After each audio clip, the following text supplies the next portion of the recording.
Warm welcome back here in the Kulturbrauerei for this final plenary talk of the SDG and Citizen Science Conference.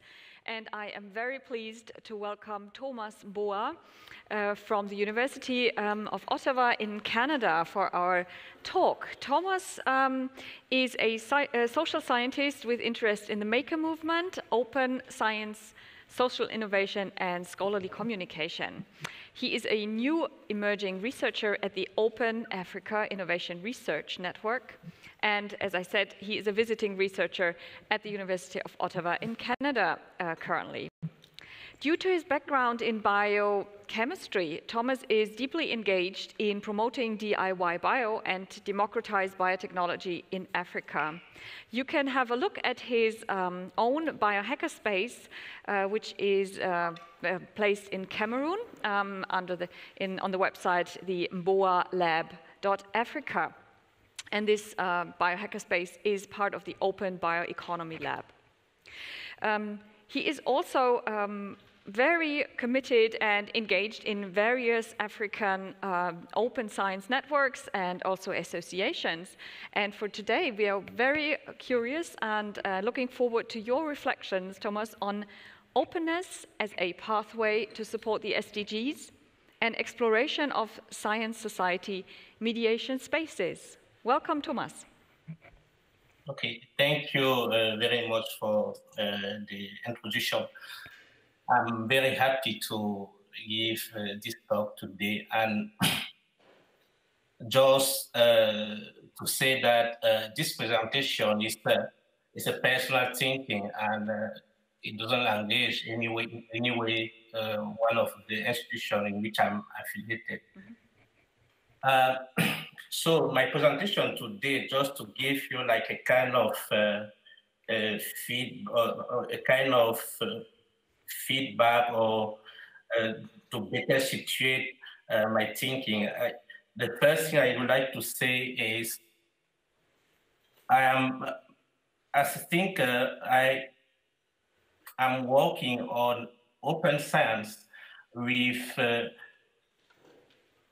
critical approach based on decolonial thinking. So my presentation will be based on this epistemological approach and from my standpoint as African, even if I have this double culture of the West and the African context, because I grew up in Cameroon. So the first part of my presentation will be on the decolonial approach of SDGs, but be confident. So it's not a call to write the SDG, but an invitation to better size the opportunity we have for citizens. So the first question I'm going to ask is global governance relevant to address local development needs? If the current COVID-19 pandemic teaches a very great lesson and show us that a global governance of this pandemic across the world failed. So we can do the parallel with SDG and ask ourselves if SDG as a global vision of development can be or can solve our problem locally or solve different problems according to different contexts across the world. So that is the first question, and we should take from my perspective, we should take some lesson from about how the actual pandemic is going. The second question is, should we portray SDGs as imperialists? Because if you see from 1987, when they introduced this concept, and with OMD and SDGs later in 2015, a lot of critics rise about the fact that SDGs are very imperialist because they are is just a small group of people, of expert and big institution trying to think the world try to think the good way or the big vision for the world for all citizens across the world. So, and that is the second question.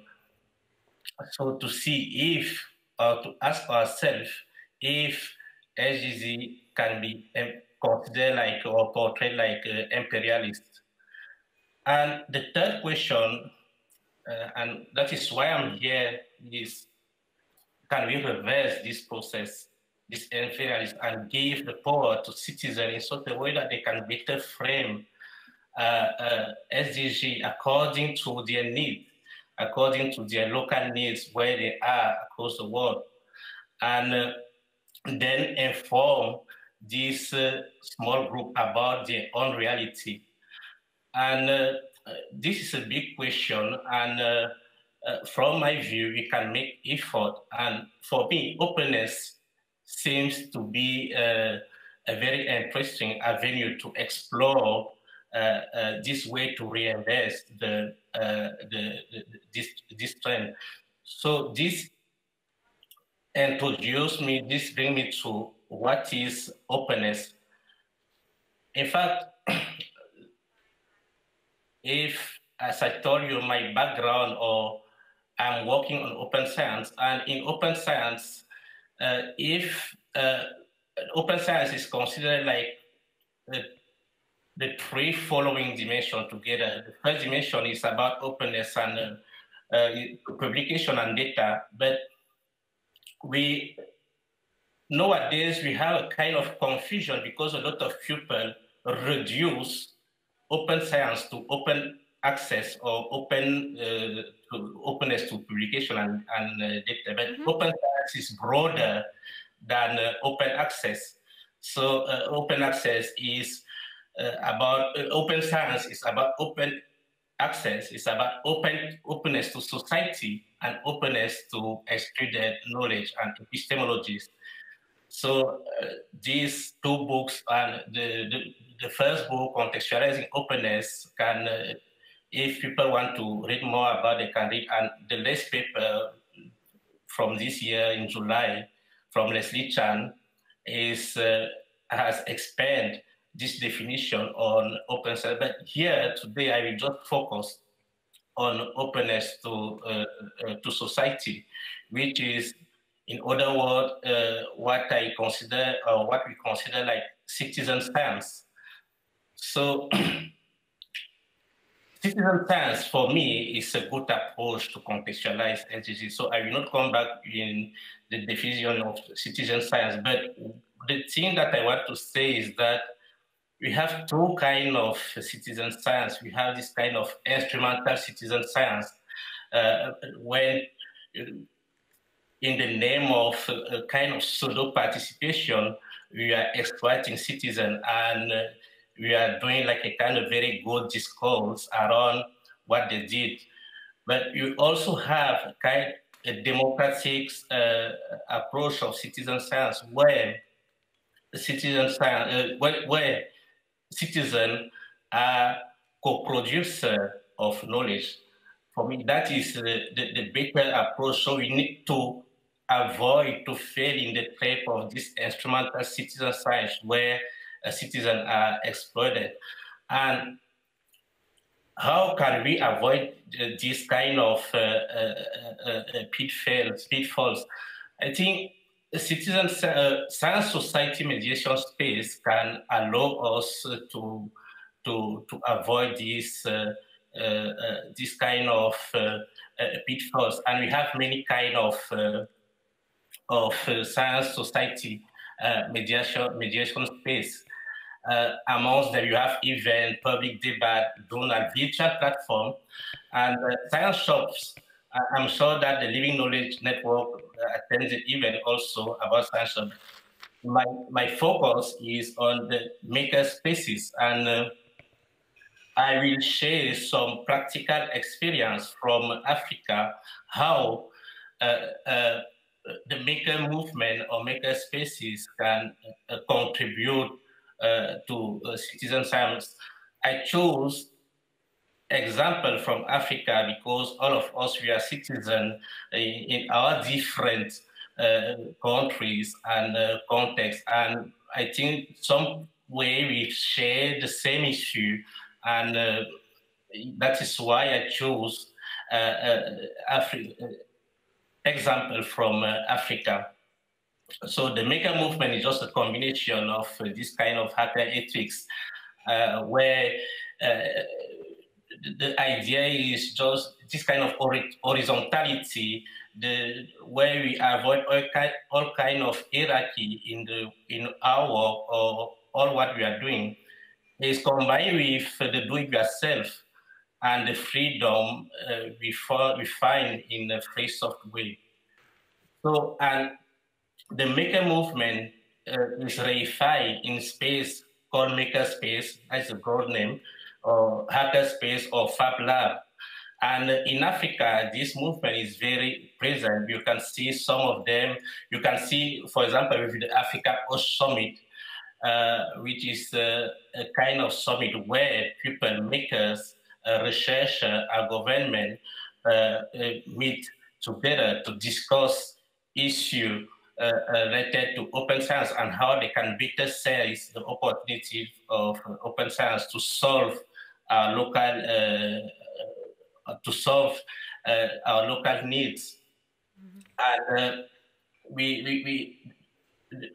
we held two editions of AfricaOSH. So the third one was supposed to be in Cameroon, but due to COVID-19, we postponed the event. So that is one of the issues of the pandemic also. And if you want to see some concrete example, you can have a lot of examples how the Africans makers fight against COVID-19. So this is a grassroots movement, you know. It's not something coming from the top or from the government asking you to do something, but this is a grassroots movement from the maker movement. So you have this paper, you can find it on Zenedo, a report by Damelia Zhao, who is one of the founding members of AfricaOSH. You have other initiatives like this report from the Mboa lab in Cameroon. And yes, aside COVID-19, this because COVID-19 is in our discussion for the moment is the topic of the moment. But aside that, the maker movement also in Africa target environmental and climate change. Here you can see some kids at the Mboa lab using the public lab kits, the public lab in the US, using the public lab kits to try to assess the quality of the water they are drinking. So here in the first picture you have you have them collecting water, and in the second picture you can see how they use the electrophotometer to see some quality or some aspect of this water, if the water they are drinking or they are using at home is good or safe for them. And aside environmental issue, we also have this open source art way. It's something that we are doing a lot in Africa, and maker in Africa are doing it a lot, because here you have an example of an incubator, and there is a lot of equipment that we are building through open science or open source art way. The most important is to see how we can build from the needs of a community locally, and try to build equipment relevant for us, and that we can easily fix if there is any issue later. Here you have a large amount of activity we are doing at the Mboa lab, makerspace based in Yaoundé. And as you can see, we are doing community education, medical diagnostic, enzyme production, and most important, capacity building, because we are working with local university, because it's better for young researcher or for local university to move out of the academia in order to better understand our need and see how they can solve us they can solve them with us. And that is the beautiful aspect of citizen science, this possibility to bring together people independently of their experience, of their academic background, but the most important is just to be there and discuss about practical issue or your needs according to your local community. But at all, the big challenge with because the discourse around citizen science and open science globally is very beautiful. When you hear there is a lot of story, even if some people use a lot of mise-en-scène to increase the impact of citizen science. But the big issue is that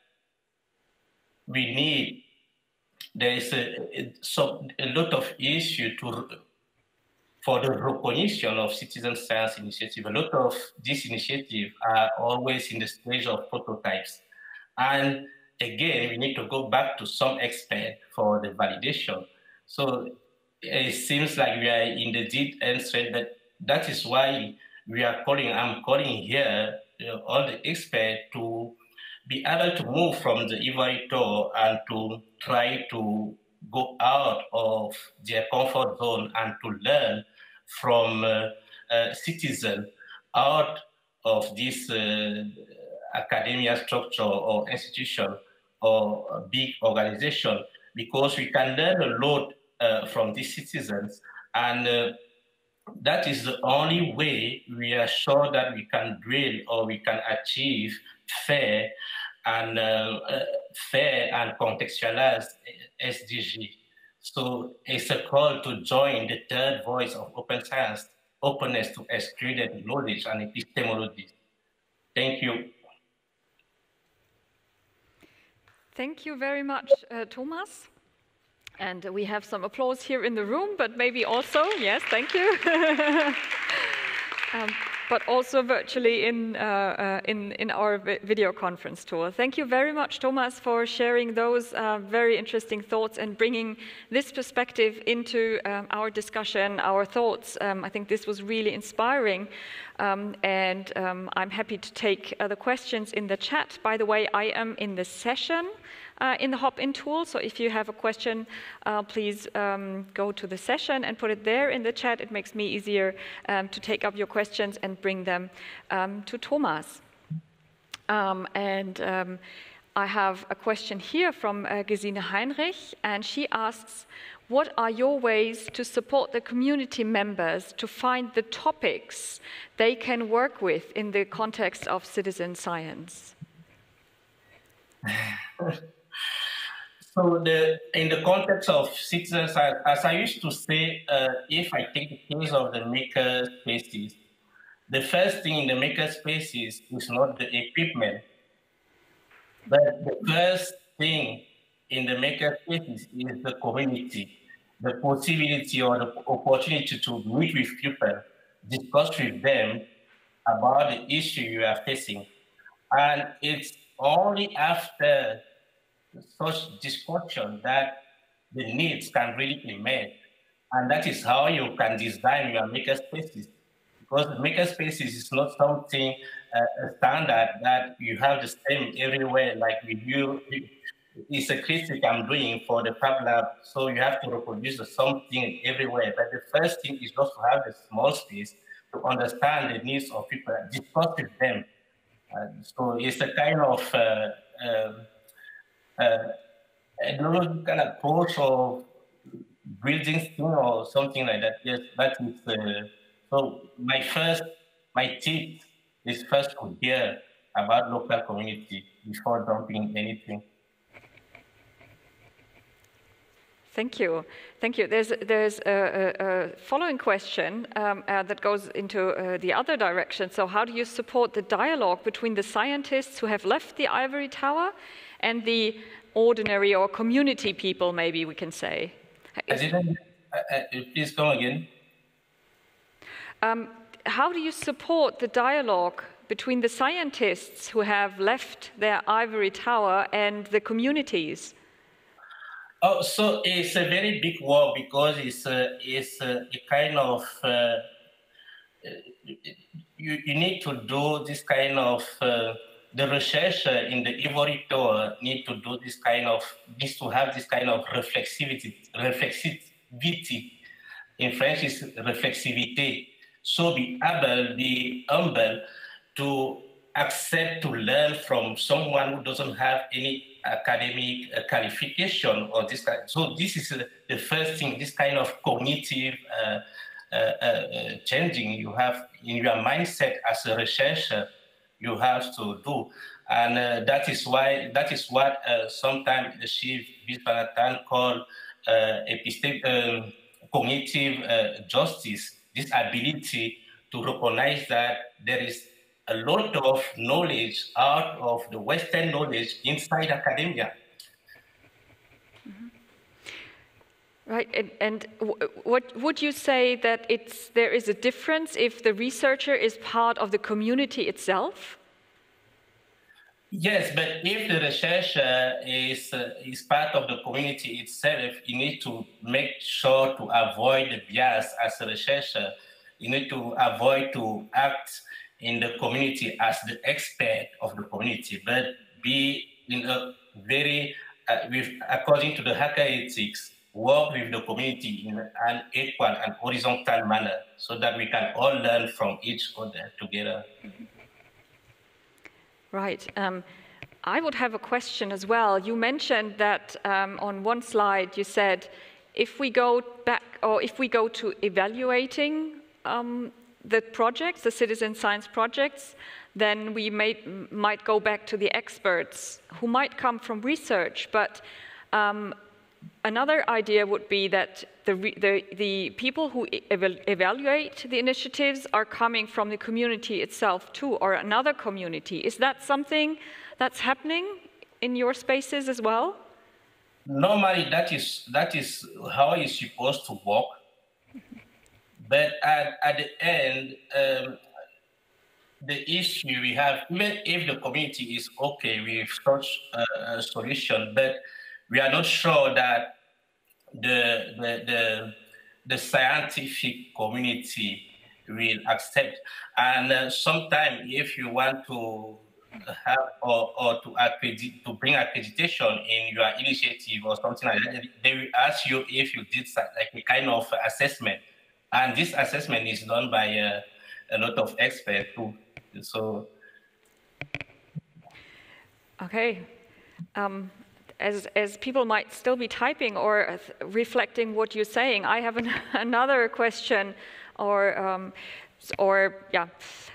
So when you started your presentation, you asked the question whether the citizens can bring back feedback on the SDGs or redefining the SDGs towards the expert groups. So what is your what's your key message to us? Is that possible at all? Are you hopeful?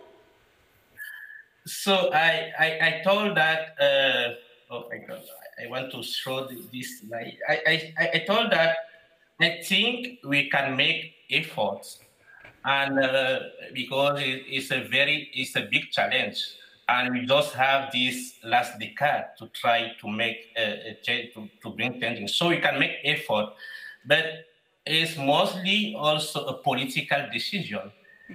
People who started, the expert and the big institution who started this SDG, are you able to have this reflexivity and work closely with citizens in such a way that you can learn from that instead to stay inside the university where we are or in the big institution and try to continue to meet the agenda in 10 years.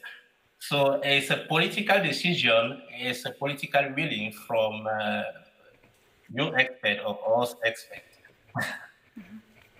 Yes, thank you. So I think these are really important points that you raised, the word of reflexivity of researchers as well, but also I like very much the idea of those science society mediation spaces that we need more, and the openness towards each other, which includes that we are listening to each other and recognizing and respecting and sharing the knowledge that is there on both sides, both in the research community but also in the local and the local communities. So I don't see any more questions right now in the chat, but please feel free, everyone, to have a look also at the webpage of Thomas, which is very, very inspiring, all the initiatives. Thank you very much, Thomas, for joining us today. It was a great pleasure having you here. And yes, to the audience, we have a short break, and we continue with the sessions at 2:40. Thank you very much. Bye-bye.